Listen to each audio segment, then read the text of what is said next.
Polres Indramayu saat ini masih menunggu hasil autopsi terkait kasus kematian Putri Apriani.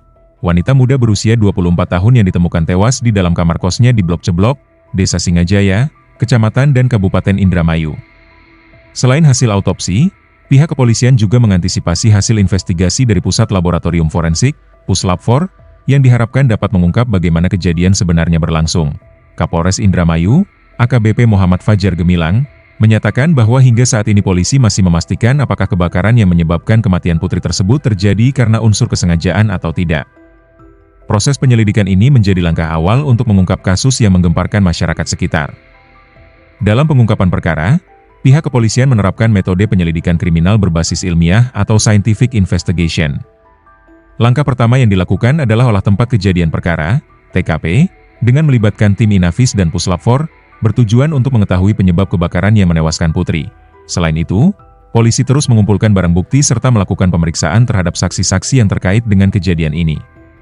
Semua hasil dari penyelidikan dan pemeriksaan akan segera ditindaklanjuti secara profesional dan tuntas. Putri Apriani ditemukan tewas di kamar kosnya pada Sabtu, 9 Agustus 2025. Saat ditemukan, kondisi jenazah dengan wajah yang sebelumnya dikenal cantik tersebut tampak gosong, yang langsung menimbulkan heboh dan berbagai asumsi dari warga sekitar, termasuk dugaan bahwa korban tewas akibat terbakar. Pihak kepolisian terus berupaya keras mengungkap fakta secara ilmiah mengenai peristiwa tersebut, khususnya tentang bagaimana kebakaran bisa terjadi serta penyebab pasti kematian Putri Apriani. Polisi berkomitmen untuk menyelesaikan kasus ini dengan cepat, tuntas, dan profesional, serta berencana menyampaikan hasilnya kepada masyarakat setelah semua proses investigasi selesai.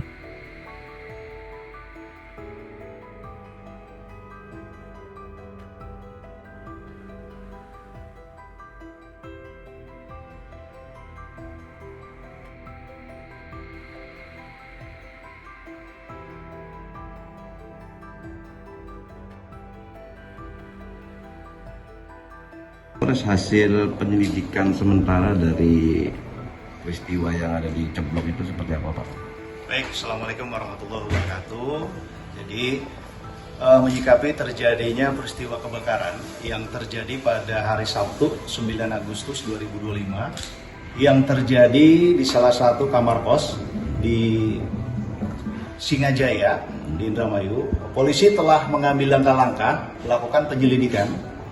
Yang pertama, kita melakukan olah TKP, kita mendatangkan Inafis. Kemudian untuk mengetahui penyebab kebakaran juga kita telah mendatangkan laboratorium forensik.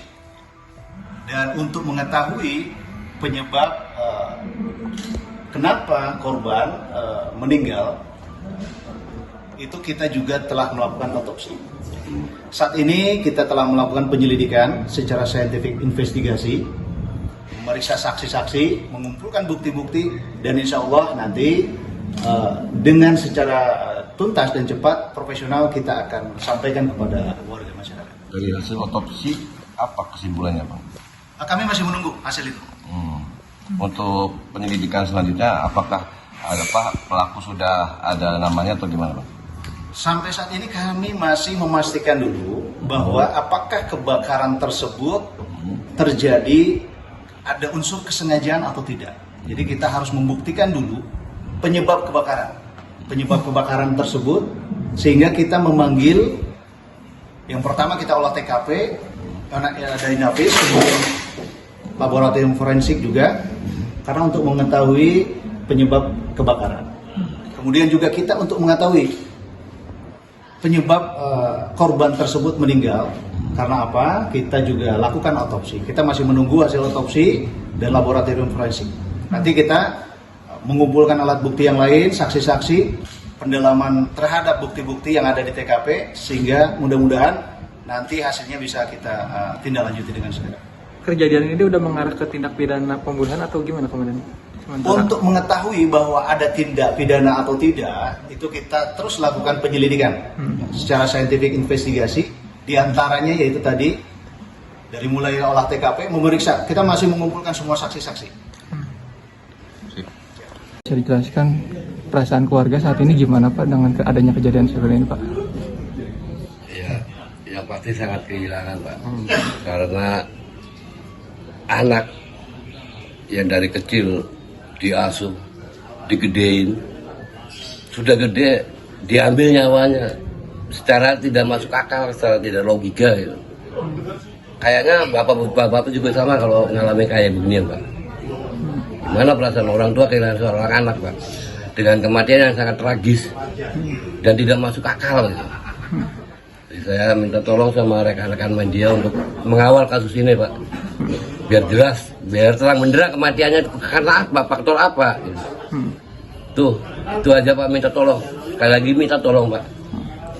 Adapun masalah kasus hukum lain-lainnya Pak, saya pasrahkan ke yang akan berwajib. Itu aja Pak. Pak, bisa dijelaskan, tadi ada kabar bahwa sebelum meninggal yang bersangkutan itu disuruh mengambil uang dari ibunya, itu bagaimana? Nah ini silakan bapaknya langsung.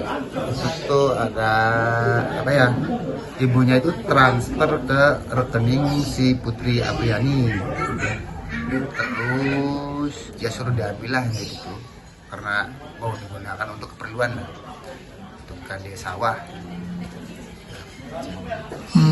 Kira-kira Nominalnya berapa itu? nominal kurang lebih 35 jutaan. Nah, Itu sudah diambil atau belum Pak? nah kurang tahu tuh kalau masalah sudah diambil dan tidaknya, belum tahu karena pas Karena posisi dompetnya juga masih itu, di sana, masih disita. Itu kejadian kapan Pak ngambil uang tuh? malam sebelum kejadian, Sehari sebelum berarti ya? Enggak, malam Malamnya? kejadian, tapi sorenya ya. sorenya Oh. jam 8 Jam 8-an. malamnya. Kalau Malam, barang-barang disuruh. korban ada ini nggak? Ada yang hilang nggak? Gak ada kayaknya, katanya sih waktu bisa itu handphone masih ada, terus 2, terus apa lagi, tas ya, udah itu aja. Dompetnya. Setelah pengambilan ditunjukkan atau tidak? Tidak, Artinya belum mengetahui ya? belum. Jadi Cuma itu kami dari pihak keluarga itu belum tahu pasti bahwa transferan itu udah ditarik atau belum. Tuh, karena tidak ada laporan.